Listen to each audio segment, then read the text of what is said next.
están? En este episodio de podcast estoy muy contenta de compartir con ustedes una entrevista muy especial con Nicola Rose, directora de la película Magnetosphere, que se va a estrenar en breves. Magnetosphere cuenta la historia de Maggie, una adolescente que percibe el mundo a través de la sinestesia. Esta es una forma de neurodivergencia en la que los sentidos se entrelazan. Esto puede hacer que una persona, por ejemplo, vea sonidos, escuche colores o sienta sabores al tocar texturas, por ejemplo. En el caso de Maggie, ella puede ver los sonidos, puede escuchar los colores, lo cual hace que en la película aparezca una experiencia sensorial del mundo muy particular.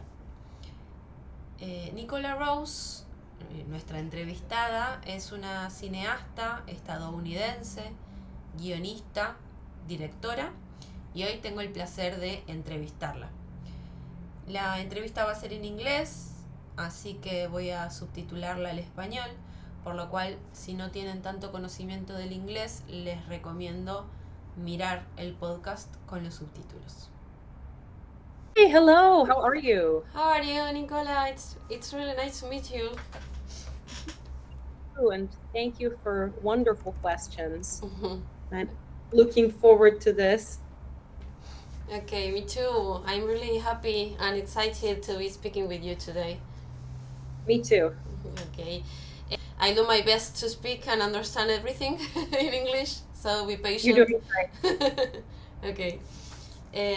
Well, it's truly an honor to have this chance to talk to you and learn more about your work. I watched the trailer of your movie, Magnetosphere, and I loved it. It's beautiful, it's intriguing. Thank you.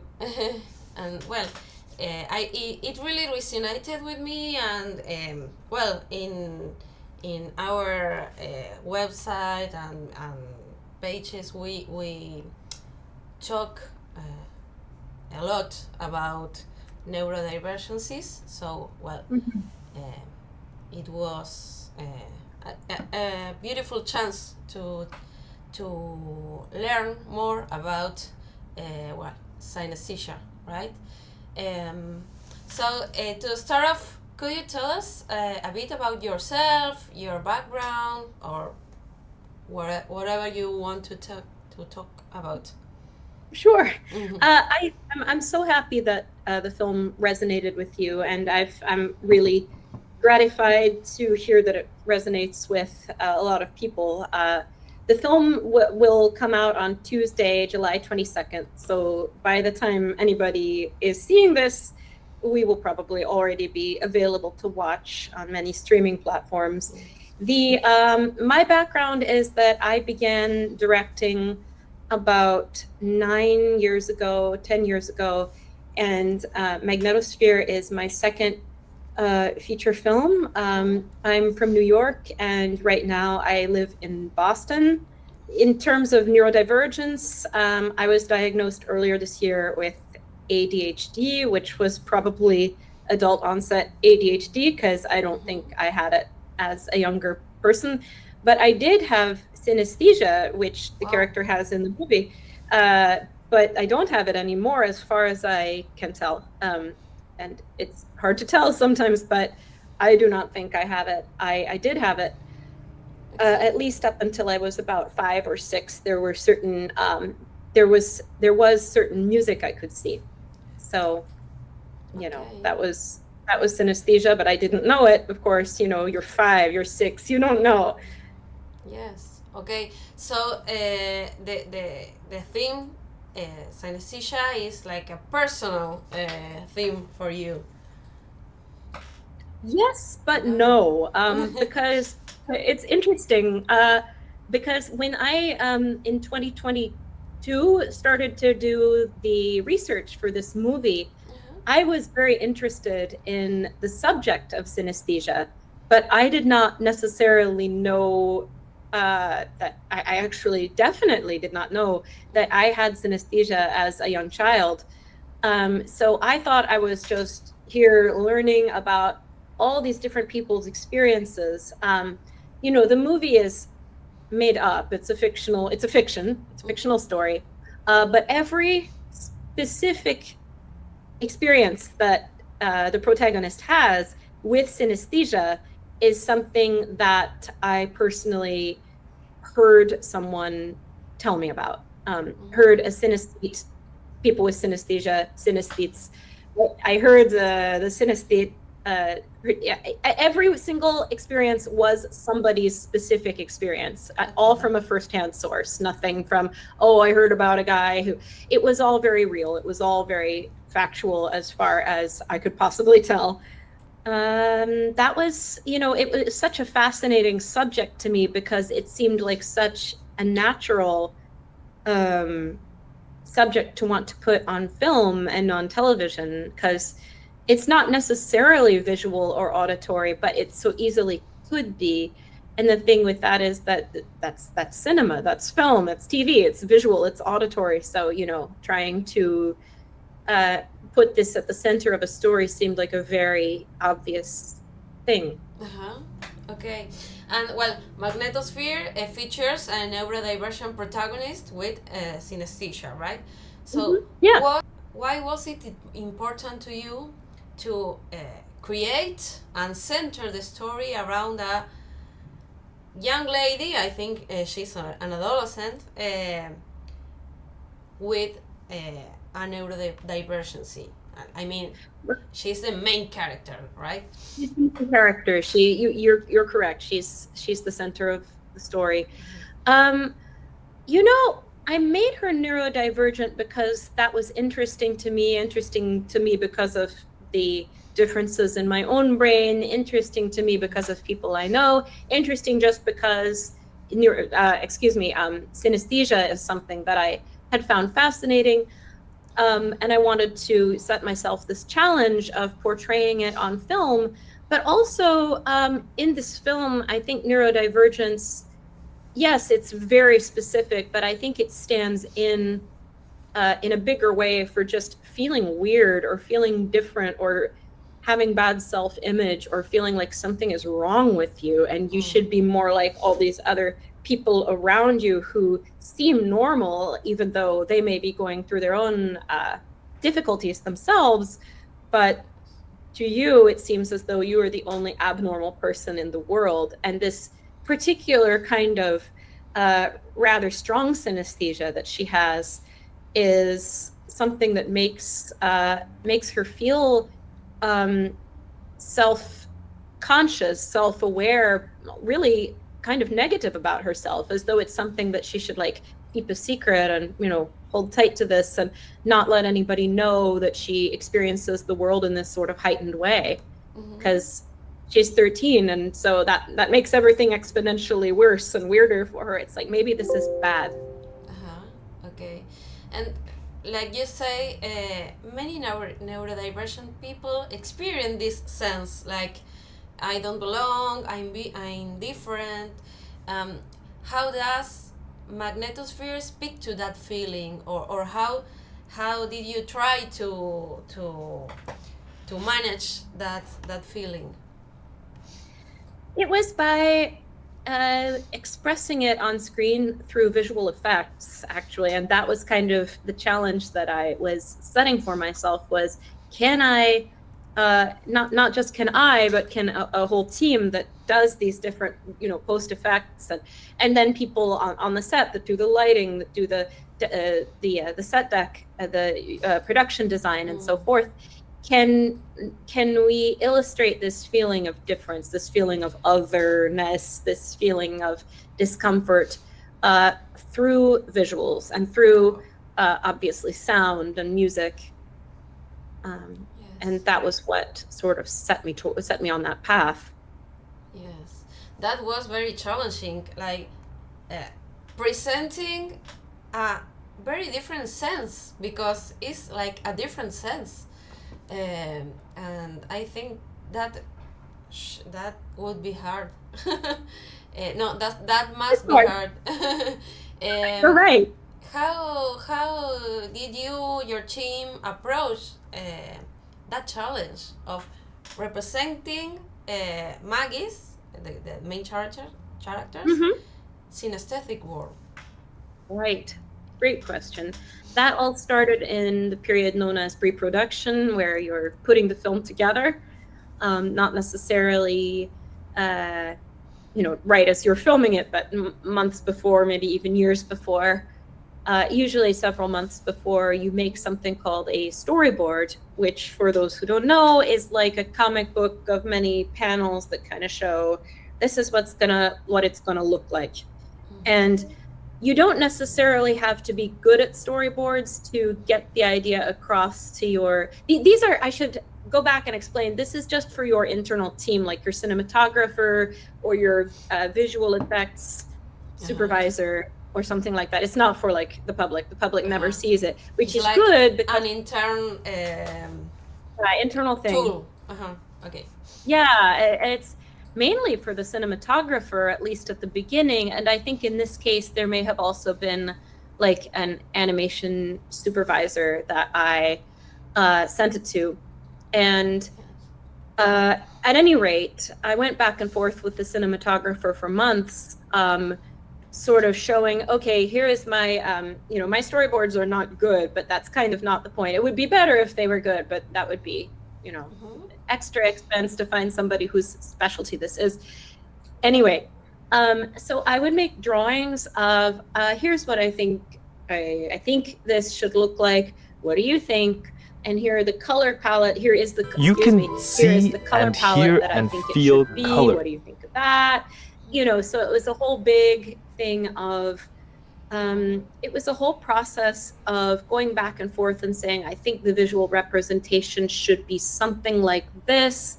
And it would get honed and refined until it was basically what you see in the movie. It was very close to the original drawings. It has to be so visual, right? Like to be attractive for the audience too. Like I saw the trailer of your last movie, Goodbye Petrushka, right? And it's so visual too. I mean, it's so colorful, and it's like really nice to see in it, to watch it. It is interesting that you should mention that, because I don't really, after a certain distance has passed from my work, I don't tend to look at it like ever again, unless some weird reason comes up, like, oh, I'm showing it to somebody that I'm with.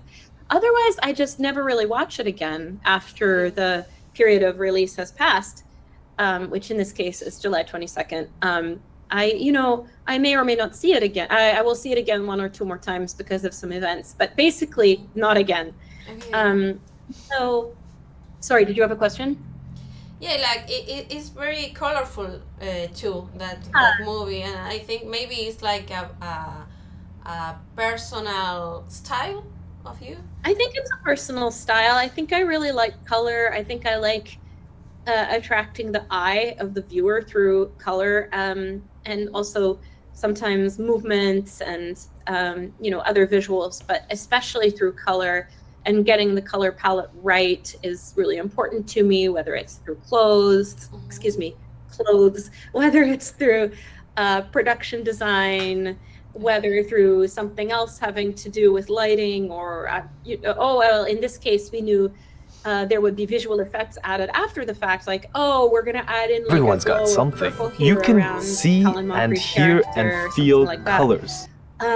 What I was going to say was, looking back at Goodbye Petrushka, two things. I was very surprised how colorful that movie was, because I kind of forgotten. And also, it made me remember just how many people with autism in particular. I did not intend that film to be about a neurodivergent girl, but I can totally see how it is.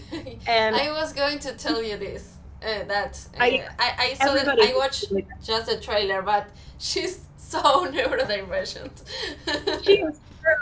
There's a special interest, there's a special focus, there's an overwhelming sense of neurodiversity there, and I think when we were promoting it, we really missed out, because maybe being neurodivergent myself, I didn't see it as, oh, this is a film about a character with autism, and I don't have autism, but I have other stuff, and I probably should have thought of this. Being my first teacher, I did not think of this, but at some point, there was a tiny little review or comment on, it could have been YouTube, it could have been Letterboxd, but it was a 5-star review that said, only people with autism get it. And I was like, wow. Oh, boom, light bulb goes off above the head kinds of moments. And that wasn't intentional. Oh, that was not, I knew that she was kind of weird and a little annoying, but I thought, if anything, she's kind of this bland protagonist whose friends are more interesting and everybody around her is more interesting. Maybe your audience should watch this movie, which is available, I think, worldwide. Magnetosphere will not be worldwide until a little later, but that will happen, so just hang on. I would say to the audience, just wait, keep checking on it. It will pop up where you are, just not immediately. July 22nd is a partial release, and eventually it will be worldwide. Goodbye Petrushka, by contrast, is already available, I think, everywhere on YouTube and on YouTube. Oh, right. It's on YouTube. There's a thing, YouTube Movies. Yes, okay. I think it's definitely on that. It's on YouTube Movies. It's on Fandango at home. I don't know what countries that is. It's on Google Play, and most importantly, probably Amazon Prime, and a thing called Tubi, Tubi, which is it's free to watch on there, and I believe it's free to watch on YouTube as well. Okay, well, yeah. Good to know. And well, talking about this, the information about neurodiversity and neurodivergencies is growing. That's probably because we started getting our diagnosis as better late than never. Yes, as an adult persons. What conversations are you hoping your film will spark among families, among educators, among people in general? I'm really hoping that people will start. So there are two things I hope, and one is that I hope people will laugh, because I hope that they find it funny. You're not supposed to care what people think, and I, in a big way, don't care what people think, but in a small way, when you write something that you find funny or tragic or whatever, you hope it will make other people feel those same things, unless you're literally just writing for yourself in your bedroom and you will never show this to anybody, dear diary. I don't do that, so I really hope people are going to laugh. But in terms of the greater conversations that I hope it sparks, I hope that people will take away to be kind to everybody, to be kind to people who are different from you, to be kind to people who appear different somehow, unless people are literally overtly horrible to you, to be kind to them. There are bullies in different ways that pick on this girl, in school, just because she seems a little weird and her friend seems a little gay, and so they get targeted for this. And there is just no reason to try and ruin people's day and ruin people's lives by being mean. And so I hope that will stay with people. And in terms of neurodiversity, I hope it makes people realize, I actually already know this is going to happen just because of the test screening, the film festival screenings that already we did. There is not one screening where somebody did not come up to me and say, oh my God, I have this. I just didn't think it was anything. It happens every time. I don't mean, once in a while. I mean, I get, a line of people, if we're lucky enough to have a big crowd. Who was I going to say? In one case, it was our projectionist of the film who came up to me afterwards and said, oh, I didn't realize it was going to be about this, but I have synesthesia. Wow. And hers, that was cool. Hers was a most interesting kind of synesthesia called, in English, ticker tape synesthesia, which is where, like a ticker tape, you see the words that people are saying in front of you as they come out. So it's like tick, tick, tick, tick, tick, like the news, the, current events going by you.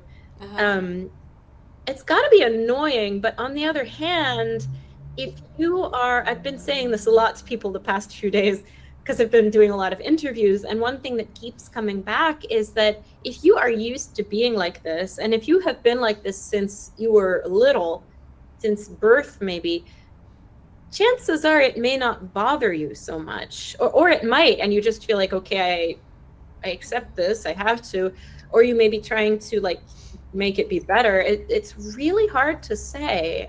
The reactions to it are so different depending on the person.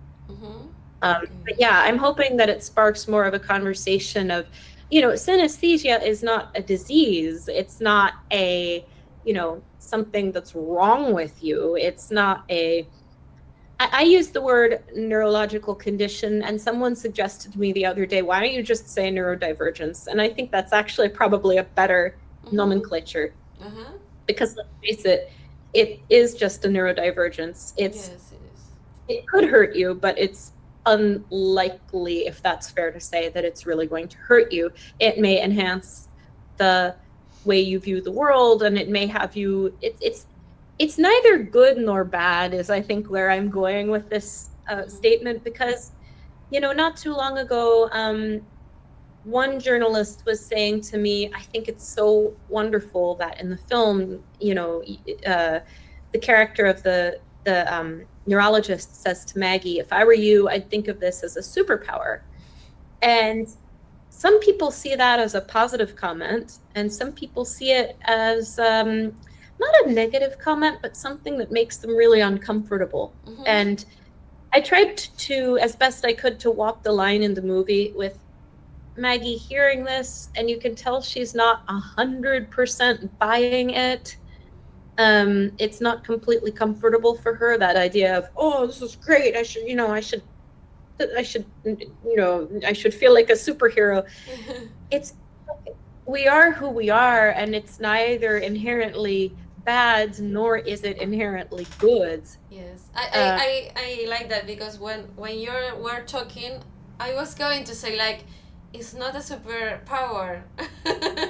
No, you were saying it's not a disease, and I was going to say, okay, it's not a superpower, because with neurodivergencies, it happens all the time. It's like, oh, you're super special, and no, it's like one way to think, one way to processing the world, just on others.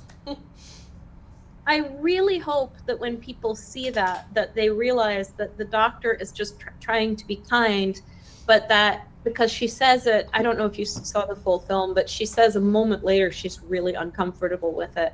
And her reaction is not to be like, oh, her reaction is more to be like, and she says to her friend, I don't know that I like the whole superpower idea, because like this makes me throw up sometimes, all these things. I don't think this is it's neither good nor bad, You imagine yourself like Superwoman. She tries for a second in front of the mirror, and then she's like, forget it. Okay.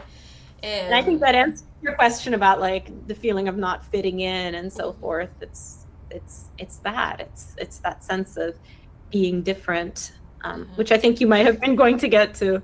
Okay. Well, is there a new project on the horizon that continues your interest in neurodivergencies or in another topics?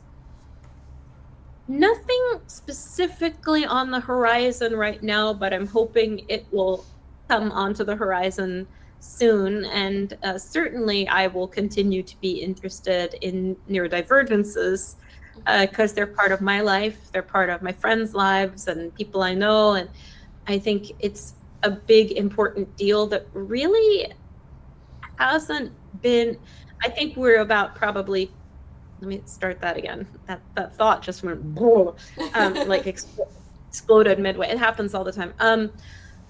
I think we're probably about to be seeing a lot more representation of neurodiversity in media, film, TV, books, whatever, as it gets more known, and especially from younger authors and creators and filmmakers and this and that. But it's still underrepresented, and it's still especially underrepresented in women and girls. Yes. Because it's mostly, oh, if somebody has autism, he must be a boy. You know, yes. It's probably, I don't know. I'm not equipped with statistics, but I just bet that is not true. I think, you know, whatever project comes out next may accidentally touch on neurodiversity the way Goodbye Petrushka did. And I probably, when it was first coming out, did it a disservice in not talking about its you know, relationship to my first feature film, its relationship to neurodiversity. And I should probably do that in all my interviews here on out. So thank you for mentioning. Okay. Well, I really looking forward to watch Magnetosphere. Where can people watch that movie once it's released? The first release is only, I'm going to preface this by saying it gets released in Windows. So this is not going to be forever, but on Tuesday, this is for your listeners or your readers in North America.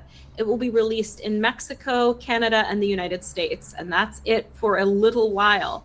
After that, it's going to, hopefully, especially if we get a lot of attention from posts like this, that people really want to see it in South America, that people really want to see it in Europe, that people really want to see it in the UK or Asia, or that information goes straight back to our distributor, and they work to get connections with other platforms in other countries that are not North American.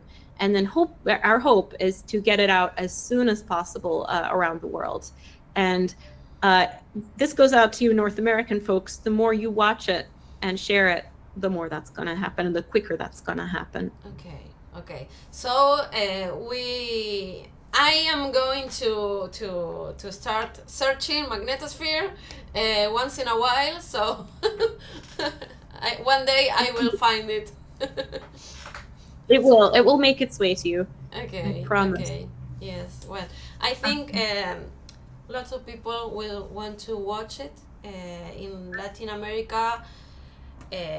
Now we are talking more about neurodivergencies. That's something beautiful, I think, and I think these movies will help a lot of people.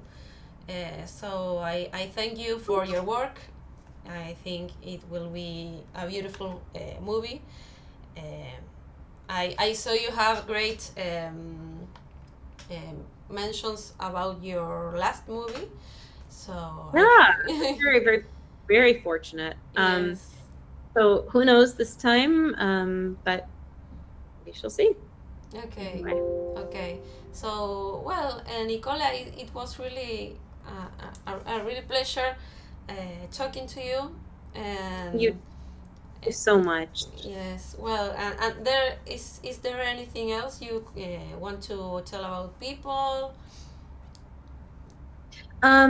Just to if you live in a country where the film itself is not yet available, and it will be, especially if you write in letting me know, we can put my email address on this, or my Instagram, which is at Nicola Rose Directs and at Magnetosphere Movie. The best thing to do is, if you want to see this and you are in a country that it's not yet showing in, write to me, and everything, all of that information, not your contact information, that will not be shared, but everything that you say about wanting to see the movie is going to be forwarded to the people who have that power to get that movie to your country. Okay, thank you very much. I am going to write your contact later so people can contact you if they want to. Yes, my email address is fine to post, and the Instagrams, yeah, I think between IG and email, yes, we got it covered. Perfect. Well, Nicola, it was a really pleasure talking to you. that same goes for you. Your questions are wonderful, and thank you for doing this. Si te gustó este podcast, seguinos en Mujeres Neurodiver. Estamos en Instagram, YouTube y Spotify. Contacto mujeresneurodiver@gmail.com.